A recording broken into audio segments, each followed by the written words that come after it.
आज 1 फरवरी है और अगर हम आज के दिन की बात करेंगे तो हर साल जो है आज के दिन ही जो है पार्लियामेंट में बजट पेश किया जाता है और जो पूरे साल के लिए प्लान्स होते हैं, कितने खर्चात करने हैं, कौन से सेक्टर में खर्चात करने हैं, ये पूरा जो बही खाता है आज लोगों के सामने लाया जाता है। बजट जो है पार्लियामेंट में पास होके फिर उस चीज को ग्राउंड जीरो पे अमलाया जाता है। इस सिलसिले में अगर हम बात करेंगे यूटी जम्मू कश्मीर की, तो यूटी जम्मू कश्मीर में ऐसे कई मसाइल है जिन पे लोग बात करते हैं और जो लोग चाहते हैं कि इस बजट में इन चीजों का जिक्र होना चाहिए और इनके लिए खास जो है एक पैकेज होना चाहिए। हमारे साथ में कुछ स्टूडेंट्स यहाँ पर जुड़ चुके हैं जिनमें बॉयज भी हैं और गर्ल्स भी हैं, दोनों जेंडर्स यहाँ पर है और दोनों जेंडर्स का हम पर्सपेक्टिव जानना चाहेंगे कि बजट को लेकर ये क्या सोचते हैं। जो आज का ये 2025 के लिए बजट है, क्या कुछ बॉयज के लिए होना चाहिए, क्या कुछ मुख्तलिफ मसलात या मामलात जो है जम्मू कश्मीर के क्या कुछ उसमें होना चाहिए, और गर्ल्स को लेके हम बात अगर करेंगे तो गर्ल्स को रिलेटेड क्या कुछ होना चाहिए बजट में। तो एक एक करके हम सबसे बात करेंगे और इनके तासुरात इस सिलसिले में जानेंगे। तो पहले हम आपसे जानना चाहेंगे, क्योंकि अगर हम जम्मू कश्मीर की बात करते हैं, जम्मू कश्मीर में आपको क्या लगता है कि नौजवानों को लेकर होना चाहिए बजट में, जो इस वक्त बर्निंग इश्यूज है नौजवानों को लेकर, तो क्या कुछ होना चाहिए इस बजट में ताकि जो वो इश्यूज है वो सॉल्व हो जाए, उनका अजाला निकले। जी, सबसे पहले आपका बहुत बहुत शुक्रिया कि आपने यहाँ पे यूथ का जो इंटरसेप्शन है वो जानने की कोशिश की है। तो अगर हम सबसे पहले बात करेंगे UT of Jammu and Kashmir की, तो ये बजट थोड़ा सा डिफरेंट है, क्योंकि इससे पहले 6-7 सालों से centre he Jammu and Kashmir का बजट पास कर रहा था। लेकिन इस साल के लिए तो UT of Jammu and Kashmir को खुद बजट पास करना है, लेकिन यूनियन बजट भी बहुत मैटर करता है हर एक स्टेट के लिए। उसमें हम ये जानने की कोशिश करेंगे कि सबसे जो बर्निंग इश्यूज है, सबसे जो बड़ी प्रॉब्लम है जम्मू एंड कश्मीर यूटी में, वो है अनएम्प्लॉयमेंट की। अगर हम डेटा को भी निचोड़ के देख लेंगे तो कम से कम 36 to 40% अनएम्प्लॉयमेंट है अभी, अगर हम, if I am not wrong, तो इसी के आसपास अनएम्प्लॉयमेंट है जम्मू एंड कश्मीर में। तो ये आसान बात नहीं है कि हर 100 लोगों में 40 बंदे जो है वो अनएम्प्लॉयड है। ये आसान नहीं है, क्योंकि वो 40 जो यूथ है वो 40 फैमिली को सपोर्ट कर सकते हैं। तो अगर हम रफ एस्टिमेट्स लगाएं तो 40 मतलब 200-250 लोग उन पे डिपेंड हो सकते हैं। लेकिन टॉप अप्रोच ये है कि अगर हम टॉप टू बॉटम अप्रोच लगा लेंगे तो हम ढूंढते हैं डायरेक्टली एम्प्लॉयमेंट, वो वैसे नहीं हो सकता है। तो इस बजट से या ऐसे बजट से हम ये एक्सपेक्ट करेंगे कि कम से कम जो यूथ है ना वो एम्प्लॉयमेंट के काबिल बन जाए। वो ऐसे नहीं बनेगा कि इनको गवर्नमेंट जॉब दिया जाए और बस अनएम्प्लॉयमेंट खत्म कर दी जाए, ऐसा नहीं होता है। अगर हम जम्मू कश्मीर की बात करेंगे तो एजुकेशन सेक्टर और हेल्थ सेक्टर ही ऐसी 2 सेक्टर्स हैं जो अपलिफ्ट कर सकते हैं। सबसे पहले एजुकेशन सेक्टर की बात करेंगे। अगर हम यहाँ के टीचर्स की बात करें तो क्वालिटी तो डेड है। ये तो मैं टंके की चोट पे कह सकता हूँ कि quality of teachers is very detrimental. इसकी वजह यह है कि कहीं पे एक स्कीम लाई गई, सर्व शिक्षा अभियान और आरटी, जो टीचर्स लाए गए, दे वर नॉट सो कैपेबल कि वो क्वालिटी एजुकेशन प्रोवाइड कर पाए। तो एक तो वो है, और उसके बाद टीचर्स की रिक्रूटमेंट फ्रीज की गई। उससे क्या हुआ कि जो क्वालिटी टीचर्स हैं वो हमें नहीं मिल रहे। अगर क्वालिटी टीचर्स हमारे पास नहीं है तो बच्चे कैसे पढ़ेंगे, और वो अगर नहीं पढ़ेंगे अच्छे से तो वो एम्प्लॉयमेंट के काबिल कैसे हो जाएंगे। एक तो ये। दूसरा है एजुकेशन का इंफ्रास्ट्रक्चर। अगर हम दिल्ली की बात करेंगे, जिन्होंने केजरीवाल जो यूटी की बात करेंगे, तो उन्होंने वर्ल्ड क्लास इंफ्रास्ट्रक्चर क्रिएट किया है। उन्होंने फोकस किया है एजुकेशन पे, हेल्थ पे ऐसे फोकस किया है कि मोहल्ला क्लिनिक उन्होंने ओपन किए हैं। अगर हम अपने यूटी की बात करें, हॉस्पिटल्स की कंडीशन आप देखो कि रोज ऐसे वीडियोस हमारे सामने आते हैं कि ऐसी कंडीशन होती है हमारे हॉस्पिटल्स की, आप बताने के लायक नहीं है। अगर हम अपने डिस्ट्रिक्ट की बात करेंगे तो हमारा हॉस्पिटल ऐसे जैसे डिस्पेंसरी है। तो इसका मतलब यह है कि कहीं ना कहीं हेल्थ सेक्टर को बिल्कुल इग्नोर किया जाता है। और अगर हम एजुकेशन इंफ्रास्ट्रक्चर की बात करें, हमारे स्कूल्स की कंडीशन ऐसी है कि मतलब जैसे काउशेड्स हैं, अक्सर मैंने देखे हैं, मैंने खुद ऑब्जर्व किए हैं। मैं आपको डेटा के साथ साथ प्रूफ भी दे सकता हूँ, वो सबको पता है हमें, ठीक है। तो जब हेल्थ इंफ्रास्ट्रक्चर और एजुकेशन इंफ्रास्ट्रक्चर हमारा ठीक नहीं है तो हमारा यूथ जो है एम्प्लॉयमेंट के काबिल कैसे बन सकता है। और दूसरा है यहाँ सबसे, और एक प्रॉब्लम है तीसरी यहाँ पे, वो है lack of private sector. Private sector हमारे यूटी में है नहीं। क्यों? क्योंकि अनसर्टेनिटीज है, बहुत सारी अनसर्टेनिटीज है यहाँ पे, जहाँ पे जिस एटमॉस्फेयर में प्राइवेट सेक्टर को थ्राइव करना बहुत मुश्किल हो जाता है। तो अगर बेसिक लेवल पे हम काम करेंगे, इवन दो ये सिस्टमैटिक है, ये थोड़ा सा लॉन्ग टर्म है, लेकिन यही वो चीजें हैं जो हमारी यूटी को आगे ले जा सकती हैं और जो ट्रेमेंडस चेंजेस ला सकती हैं। अगर हम सरसरी ऐसे पोस्ट्स निकालेंगे तो ये तो बिल्कुल शॉर्ट टर्म है। तो हमें एक्सपेक्टेशंस है इन बजट से कि कम बेसिक लेवल पे काम हो जाए और जो लॉन्ग टर्म में है हमारी यूटी को फायदा पहुंचे। तो हम ये कह सकते हैं कि आपका कहना है कि जो इस वक्त ये बजट का सेशन चल रहा है तो एजुकेशन या बाकी जो हेल्थ सेक्टर या डिफरेंट यहाँ के सेक्टर्स है उन पे फोकस होना चाहिए, उन पे काम बेसिक लेवल से स्टार्ट होना चाहिए, ताकि जो बेसिक लेवल से जब ये स्ट्रॉन्ग काम स्टार्ट होगा तो जो ऊपरी फिर इसके हम कह सकते हैं कि मंजिलें होंगे या स्टेप्स होंगे वो फिर बुनियादी तौर पर जो है वो स्ट्रॉन्ग होंगे। जी बिल्कुल, इसकी एक दलील भी दे सकते हैं हम। इसका एक एविडेंस है कि इंडिया भी अंडर ब्रिटिश रूल था और चाइना भी था, ठीक है। और हैरत की बात यह है कि इंडिया वाज लिबरेटेड इन 1947, तो 1947 में, लेकिन चाइना 1948 में हुआ। तो कम से कम 1960s तक चाइना का एफडी जो था वो इंडिया से कम था, ठीक है। लेकिन चाइना ने बेसिक लेवल पे काम किया, उन्होंने ह्यूमन रिसोर्स पे काम किया, जिसकी वजह से देखिए अगर 2017 में उन्होंने डीप सीक पे काम करना स्टार्ट किया और अमेरिका चैट जीपीटी पे काम कर रहा है। लेकिन आज के दौर में अगर हम आज के अपडेट में देखें तो China is far ahead than chat GPT, China's DeepSeek. तो कहने का मतलब ये है कि अगर हम R&D पे काम करें, फॉर एग्जाम्पल R&D में ज्यादा एक्सपेंडिचर करें और ह्यूमन रिसोर्स पे ज्यादा काम करें, तो हमारी जो आने वाली जनरेशन है उनको एम्प्लॉयमेंट ढूंढने की जरूरत ही नहीं है। तो जितना जो कंट्री, अगर हम इंक्लूडिंग इंडिया, जो कंट्री ह्यूमन रिसोर्स पे काम करती है वही कंट्री आगे जाके मतलब बाकी सारे फील्ड्स में एक्सेल करती है। तो आपसे जानने की कोशिश करेंगे, बीइंग अ गर्ल स्टूडेंट आप क्या चाहते हो, क्या कुछ होना चाहिए गर्ल स्टूडेंट्स के लिए इस बजट में, हमारे फीमेल फोक के लिए इस बजट में, ताकि जो हमारी फीमेल से एक तो ये एम्पावर हो जाए और दूसरा इनको बराबर का शेयर मिले। जो बाकी हम लड़कों की बात करेंगे, मर्दों की बात करेंगे, तो उनको जो डिफरेंट सेक्टर्स में शेयर मिलता है वही शेयर लड़कियों को भी मिले, फीमेल्स को भी मिले। क्या कुछ होना चाहिए? अगर हम लड़कियों की बात करें तो हर वक्त मतलब हमें पहले से ही हमें नज़रअंदाज किया जाता है, सोशली भी, पॉलिटिकली भी, हर वक्त इकोनॉमिकली भी। If we talk about the Kashmir, there is a lot of sectors by which government can investment on these sectors so that the role of female also increases. Sectors like there is a horticulture sector. अगर हम जम्मू कश्मीर की बात करें specifically तो यहाँ पे fisheries भी काफ़ी ज़्यादा अच्छी है। If we talk about the fishery sector, horticulture sector, agriculture sector are there. But अगर हम फीमेल्स की बात करें तो वहाँ पे बहुत ज़्यादा कम रोल फीमेल्स का होता है। तो यहाँ पे मैं यही कहना चाहती हूँ कि अगर गवर्नमेंट कुछ schemes, if we government take some initiatives like schemes are there so that the level of females also increase in these sectors also. Also if I talk about the education, अगर हम education की बात करें तो females का, अगर हम literacy rate की बात करें, females का rate अभी भी बहुत ज़्यादा कम है as compared to male. So यहाँ पे अगर कुछ initiatives लिए जाते इस budget में so that we also come forward and we also become equal in terms of education also, in terms of skill also. Some skill development should be the focus of this budget also. Like there is a lot of schemes are already there. But if we talk about the ground level की बात करें, अगर हम ground level की, just there is a scheme called बेटी पढ़ा बेटी बचाओ, पर अगर हम ग्राउंड लेवल की बात करें वो बहुत ज्यादा मतलब ग्रास रूट लेवल पे ऑलमोस्ट फेल ही है, क्योंकि बहुत ज्यादा लड़कियां अभी ऐसी भी है जो पढ़ती है लेकिन after 8th after 10th they become drop out because of some reason. So government should take initiatives like that so that we are also able to fight, we are also able to become able to, as we know that we also have a lot of skills, but due to the lack of opportunities we failed to put these skills तो forward. हम कह सकते हैं कि schemes वहां पर पहले से है, लेकिन उनकी इम्प्लीमेंटेशन जो ग्राउंड जीरो पे होनी चाहिए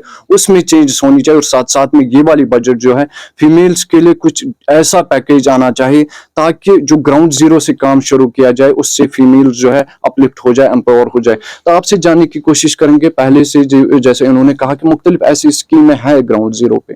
तो हम बात करेंगे लाडली बेटी की बात करेंगे, हम बेटी बचाओ बेटी पढ़ाओ की बात करेंगे, लेकिन अभी भी फिर भी हमें दिख रहा है कि ग्राउंड सिचुएशन जो है ग्राउंड जीरो पे जब हम देखते हैं तो कहीं ना कहीं फीमेल्स जो है बहुत पीछे है। क्या कुछ होना चाहिए अब इस बजट में, नई बजट में, ताकि फीमेल्स जो है उनको अपना एक बराबर का शेयर मिले और वो भी अपलिफ्ट हो जाए, एम्पावर हो जाए।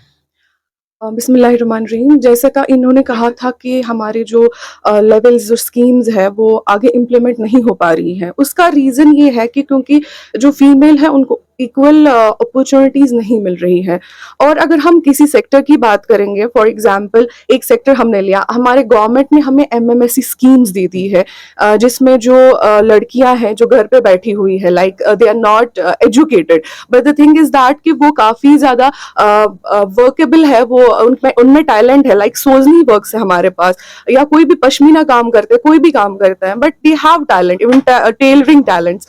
But the thing is that उनको अपॉर्चुनिटी नहीं मिल रही, उनको फाइनेंशियल बेसिस पे ग्राउंड लेवल पे उनको फाइनेंस नहीं मिल रहा है कि वो अपना काम जो है आगे बढ़ा सके। तो गवर्नमेंट को चाहिए कि सबसे पहले उनको जो जो भी स्कीम्स उनमें उन्होंने दी है, इक्वल अपॉर्चुनिटीज आप एक वुमेन को दीजिए, जो एजुकेटेड वुमेन है उस सेक्टर में उनको लाइए, ताकि वो आगे जाके बात कर सके, उन फीमेल्स को वो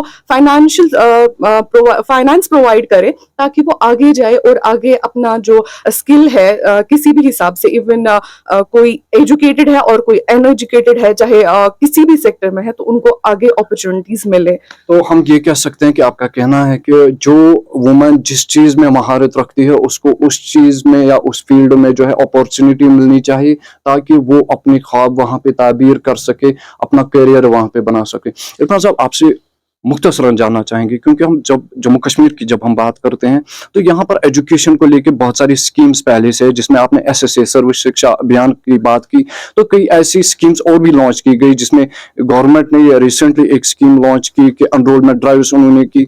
उन्होंने पेरेंट्स को यहाँ पर आश्वासन दिया, यकीन दिया कि आप अपने वार्ड्स जो है हमारे गवर्नमेंट स्कूल्स में उनको एडमिट करा, हम आपको बेसिक इंफ्रास्ट्रक्चर के साथ साथ क्वालिटी एजुकेशन देंगे। आप ग्राउंड जीरो पे देखते हो, एजुकेशन सिस्टम के साथ आप वाबस्तगी रखते हो, क्या कुछ लगता है आपको, क्या वो दावे यहाँ पर प्रूव हुए, साबित किए उन्होंने, या वो खोखले के खोखले ही रहे? देखिए, एक अच्छी बात थी कि जिन्होंने यहाँ पे रैलीज निकाल के एनरोलमेंट ड्राइव स्टार्ट की, ये तो अच्छी बात थी कि वो एश्योरेंस दे रहे थे पेरेंट्स को कि हम उनको अच्छी एजुकेशन दे देंगे। लेकिन एक लूप होल है इसमें कि जो गवर्नमेंट टीचर्स हैं उनके अपने बच्चे प्राइवेट स्कूल में पढ़ते हैं, तो वो कहाँ से एनरोलमेंट ड्राइव इंक्रीज कर सकते हैं? पहले चेक कीजिए उनको। चलो ठीक है, वो गुनाह नहीं है कि वो अपने बच्चे प्राइवेट स्कूल्स में भेज रहे हैं, लेकिन ये देखिए कि अगर उनके बच्चे उनके खुद के स्कूल्स में पढ़ रहे हैं, दैट मीन्स कि they are imparting a good education. लेकिन अगर उनके नहीं पढ़ रहे हैं, दैट मीन्स कहीं ना कहीं प्रॉब्लम्स है। अगर हम सीनियर सेकेंडरी लेवल में 10th तक हम देखेंगे तो अच्छा खासा एनरोलमेंट हो जाता है स्कूल्स में, लेकिन 10th के बाद हमारे बच्चे स्कूल्स में बैठ के कंपटीशन के लायक नहीं बनते हैं। वो उसकी वजह यह है कि उनको नहीं मिलती है ऐसी एजुकेशन ताकि वो नेशनल लेवल पे कम्पीट कर पाए। अगर हम जो एक मेजर एग्जाम है यहाँ पे अभी इंडिया में ऑल इंडिया लेवल पे हो रहा है, वो है नीट का एग्जाम, ठीक है। तो नीट के बच्चे जब 11th में जाते हैं वो प्रेफर करते हैं कोचिंग इंस्टीट्यूट्स। क्यों? क्योंकि उनको पता है कि हम 40 मिनट के लेक्चर से 30 मिनट के लेक्चर से वो कम्पीट नहीं कर पाएंगे, दैट्स अ फैक्ट। और उसकी वजह यही है कि उतनी सिक्योरिटी, उतना सुपरविजन नहीं होता है गवर्नमेंट स्कूल्स में जो होना चाहिए था, और उतना अच्छा इंफ्रास्ट्रक्चर नहीं है आज के जमाने में जहां पे डिजिटली हम रेवोल्यूशनाइज कर चुका है वर्ल्ड, वहां पे अभी भी ब्लैक बोर्ड्स पे पढ़ाया जा रहा है, ठीक है। तो उस लेवल पे अगर बच्चे पढ़ेंगे तो कम्पीट कहाँ से कर पाएंगे? और रही बात बच्चों की, अगर बच्चों से हम पूछेंगे कि आप स्कूल्स क्यों नहीं जाते हैं, आप देखिए, चलो ठीक है एनरोल किया उन्होंने गवर्नमेंट स्कूल में, लेकिन वो पढ़ते कोचिंग इंस्टीट्यूट्स में या प्राइवेट स्कूल्स में। अगर प्राइवेट स्कूल के टीचर्स की हम बात करेंगे, उनकी सैलरी बहुत कम होती है, लेकिन उनसे बहुत ज्यादा काम लिया जाता है, लेकिन वो रिजल्ट्स भी देते हैं। अगर वैसा ही सिक्योरिटी सिस्टम गवर्नमेंट स्कूल्स में हो जाए कि जिनका रिजल्ट अच्छा आ जाए उन्हीं को पे मिलेगी, और जिनका रिजल्ट जितना खराब हो जाए उतना डिडक्शन हो जाए, तो आप देखिए कि गवर्नमेंट स्कूल्स के टीचर्स कितनी मेहनत करेंगे, मतलब अकॉर्डिंग टू देयर वर्क पे फॉर देम। बिकॉज देखिए, ये दो सेक्टर्स हैं, डॉक्टर्स और टीचर्स, उनको हम इनका काम लाइटली नहीं ले सकते हैं, क्योंकि अगर डॉक्टर की लापरवाही होगी तो किसी की जान जा सकती है। चलो ठीक है, उसी की जान जाएगी, अगर डॉक्टर्स की भी हम बात करेंगे तो उसी की जान जाएगी, लेकिन अगर एक टीचर लापरवाही करेगा तो पूरा कौम मुर्दा हो जाएगा।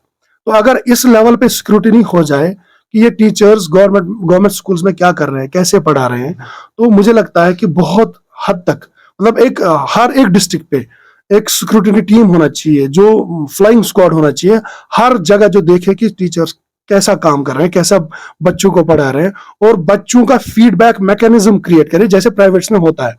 अगर हम नेशनल लेवल टीचर्स की बात करें, coaching institute for example physics वाला में मेरे कुछ फ्रेंड्स पढ़ाते हैं, टीचर्स हैं वो, उनको क्या है कि वो जब पढ़ाते हैं तो हर एक लेक्चर के बाद स्टूडेंट्स फीडबैक देते हैं। फीडबैक के हिसाब से उनकी इंक्रीमेंट होती है और फीडबैक के हिसाब से उनको टर्मिनेट भी किया जा सकता है। अगर उनका बैड फीडबैक आया तो टर्मिनेट करते हैं उनको।